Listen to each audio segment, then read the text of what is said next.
In our previous lesson, we saw how we can read input and print output using scanf and printf, and we also wrote a basic program to find product of two numbers. Now in this lesson, we will see in detail how we can use various arithmetic operators to perform calculations in our program. Let's get started by writing some code. I have already written a couple of lines here. First line at the top, is a comment. A comment is ignored by the compiler. It's not treated as an instruction to be executed. To write a comment in a single line in C, we need to type in 2 forward slashes, and anything starting the forward slashes till the end of that line would be a comment. In the next line, I have written an instruction to include stdio.h library. This library gives us some basic functionalities. Printf and scanf are part of this library. And after that, I'm writing my main function. Now in my main function here, what I want to do is I want to declare two integer variables named a and b, and I want to ask the user to input these two integers.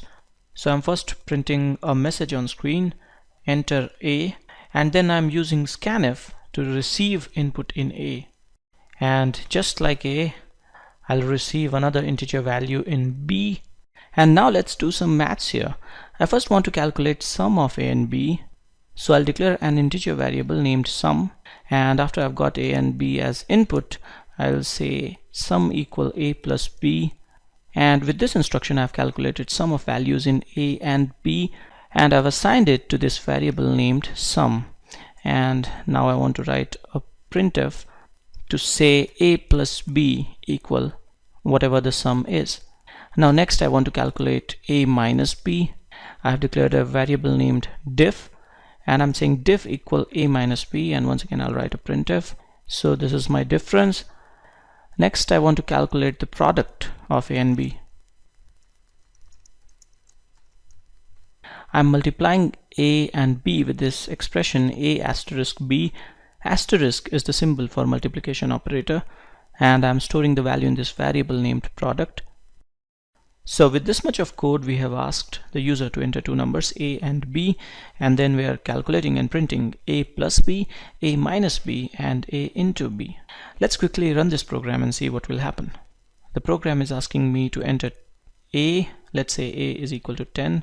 Now it's asking to enter b. Let's say b is equal to 5. And now we have got some output here. As we can see, output of all the three printfs has come on a single line. This is happening because printf by default does not take the cursor to the next line. We need to explicitly insert an end of line character to take the cursor to the next line. What I'll do here is, at the end of the string constants in each of these printfs, I'll type in backslash and then n. Backslash and n together is treated as a single character. Backslash n is called end of line character. For a backslash n, an end of line character will be printed and cursor will go to the next line. So I'll put backslash n in all three printfs. And now when I'm running this program, output of each printf is coming on a separate line. In the first printf, %d in the string constant will be replaced with value in sum, and that's why we have a plus b equal 15 printed here. 10 plus 5 is 15, and similarly a minus b, that would be 10 minus 5 is 5, and a into b is 50. End of line character, which is also called new line character or line break, should be interpreted more like a command to be executed rather than as data. It's inserted in data, but it works like a command. It takes all the text following it to a new line. Okay, so with this much of code, we are performing addition, subtraction, and multiplication. Let's now perform division. Let's say we want to divide a by b. If I'm dividing a by b, then a may not be completely divisible by b. b may not be a factor of a. In such a case, we can show the result, the outcome of division, in two ways. We can either show result as a real number. For example, if I'm dividing 9 by 2, then the result would be 4.5. There would be a fractional part. Or what we can do is we can say that quotient of this division is this and remainder is this. Quotient is basically the integral part of the result of a division. To perform division in my code here, I can use division operator. I'll declare a variable named C here, and I'll write a statement C equal A by B. / is my division operator. And now I'll print this value. I've written a printf A by B equal whatever is assigned to C after division. Let's quickly run this and see the output. This time I want to say A is equal to 9 and B is equal to 2. What I'm getting here is A by B equal 4. We are getting the quotient. This is happening because A and B both are of type integer. We have declared them as int. And when division operator is applied to two integers, then only the integral part or the quotient is returned back. If you want the fractional part as well, then you need to declare A and B as variables of type float or double. Float and double are types that are used to store and perform calculations on real numbers. What I'll do now is, in the declaration statement, I'll change this int to float. So now all my variables are of type float. Now in all the scanf and printf statements, the format string or the string constant should have placeholder %f instead of %d. %f is placeholder for float. Let's run this program now. Once again I'll say A equal 9 and B equal to 2 and see what we have got here. Data is being printed with fractional part. By default, printf is printing 6 digits after the decimal point. We can choose to print as many as we want. Let's say I want to print only 2 digits after the decimal point. Then instead of writing %f in my string constant as placeholder, I'll write .2f, %.2f. And now only 2 most significant digits after the decimal point will be printed. If I want 3, I'll say .3f. Let's just put .2f everywhere in all the printfs. And let's run the program now. Once again, let's say A is equal to 9. And now because we are scanning a floating point number, a real number, we can also enter something like 9.0. I can have a fractional part in my input as well. Now let's say B is equal to 2. It's not mandatory to enter the fractional part if it's 0, and this is what I'm getting. All the values are being printed till 2 digits after decimal point. There is another data type that can be used to store real numbers, and it's called double. So instead of using float here, we could use double. With double, you get twice the memory or storage as compared to float. In a typical architecture, size of float would be 4 bytes or 32 bits, and size of double would be 8 bytes or 64 bits. If my variables are of type double, then I need to use %lf as placeholder in these format strings passed to printf and scanf. Okay, now I want to come back to integers, and I want to talk about one more operator. And this operator is called modulus operator. As we had seen earlier, division with integer types gives us the quotient. I'll rename this variable C as quotient. And now I want to declare another variable named remainder. Modulus operator gives us the remainder. Symbol for modulus operator is this character, this %sign. With this statement, remainder equal A modulo B, we will get the remainder of division of A by B.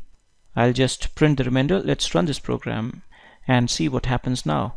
I'll say A is equal to 9 and B is equal to 2, and this is what I've got. In the last line, I have got 1. If I'll divide 9 by 2, remainder would be 1. I'm writing the value only. I'm not writing something like A modulo B equal this. Actually, let's just print this like all other lines. In this last printf now, I'm writing A %B equal %D. %D is my placeholder. Now when I'm running this program, I have not got the %sign here in the output of last printf. This is happening because % is treated as a special character by printf. It's treated as beginning of a placeholder. To print this character using printf, what we need to do is we need to put 2% together. if we will put 2% together, printf will not look at the pair in context of a placeholder. As you can see, now we have got the output a% b equal 1, or we should say a modulo b equal 1. Okay, so now we know how to do some basic arithmetic in C. We can write an arithmetic expression and assign it to a variable. Once the expression is evaluated, result will be stored in this variable. In this statement, sum equal a plus b, this equal to sign is for assignment operator. In right hand side of assignment operator, we have an arithmetic expression, and in left of this assignment operator we have a variable name. We cannot have anything else in left of an assignment operator. It must always be a variable. In right we can have a constant, a variable, or an expression. Here we have an arithmetic expression, and we have a really simple arithmetic expression here. We could have a really complex one with multiple constants, variables, and operators. I have written some more instructions here, and in all these instructions we have arithmetic expression with more than one operator. We can write such complex arithmetic expressions, but we must understand how to create syntactically correct expressions in code, and we must also understand how these expressions will get evaluated. We have discussed these 5 arithmetic operators. All of these are binary operators. An operator that operates upon 2 operands is called a binary operator. Operand by definition is an object on which operation is being performed. For all these operators, we must have an operand in left and another operand in right, and the operator itself would be in between. Operand can be a constant, a variable, or in a complex expression, operand can be an expression itself. Let's pick this expression a plus 2 into b. We have 2 operators here. We have addition and we have multiplication. Now can you tell me the operands for each of these 2 operators? Well, it will depend upon which operation we are performing first. If we are performing the addition first, then for addition operands are a and 2, and for multiplication operands are a plus 2 and b. But if we are performing the multiplication first, then operands for multiplication would be 2 and b, and operands for addition would be a and this expression 2 into b. If you remember your high school mathematics, then precedence or priority of multiplication and division operations is higher than that of addition and subtraction, and so in this expression multiplication will be performed first. So this is correct interpretation and this is incorrect. In a complex expression, operator precedence is applied to decide the order of operations. In an arithmetic expression, first preference is given to parenthesis. Next in priority or preference are multiplication, division, and modulo, and then come addition and subtraction. If there are 2 operators of same priority, then they are executed from left to right. By this expression a plus 2 into b, what we implicitly mean is a plus and then 2 into b within parentheses. If we want the addition to be performed first, then we must put parentheses explicitly. We should actually write expression like this. Now I have come back to this code that I had written earlier. What I'm doing here is that I'm assigning these expressions to variables. What we can also do is that we can pass these expressions directly as function arguments. So in the first printf, instead of passing sum, I can directly pass a plus b, so I don't need this variable named sum. And similarly in the next printf, I can simply pass a minus b. In the next I can pass a into b. For the quotient I can pass a by b, and for modulus we can pass a modulo b. If you'll run this program, you'll get the same output as earlier. So an arithmetic expression can be assigned to a variable, or it can be passed directly as argument to a function. Okay, now what I want to do next is I want to erase all the code in this main function, and now I want to write some arithmetic expressions and I want you to guess the output. What do you think will be the output of this program? Give this some time and deduce the answer. In this expression a plus b by 2, we have two operators, addition and division, and we have no parenthesis, so division will be performed first. b is 3 and 3 by 2 will give us 1. Remember, when we divide an integer by another, we get the quotient or the integral part. So b by 2 would be 1 and a is 4, so c would be 4 plus 1, that is 5. When I'm running the program, as you can see, I've got 5. Now, what should be the output of this one? We have two operators, subtraction and addition. They have equal priority, so they will be executed from left to right. A minus b would be 4 minus 3, that is 1, and c is 6, so 1 plus 6 would be 7. D would be 7. Okay, now what should be the output of this one? Part of the expression within parentheses will be executed first. A plus b would be 7, c minus d would be 1, so e would be 7 into 1, that is 7. And my guess is right again. So with this much, I hope you got some understanding of how you can perform arithmetic operations in your code. I'll stop here now. This is it in this lesson on arithmetic operators. Thanks for watching.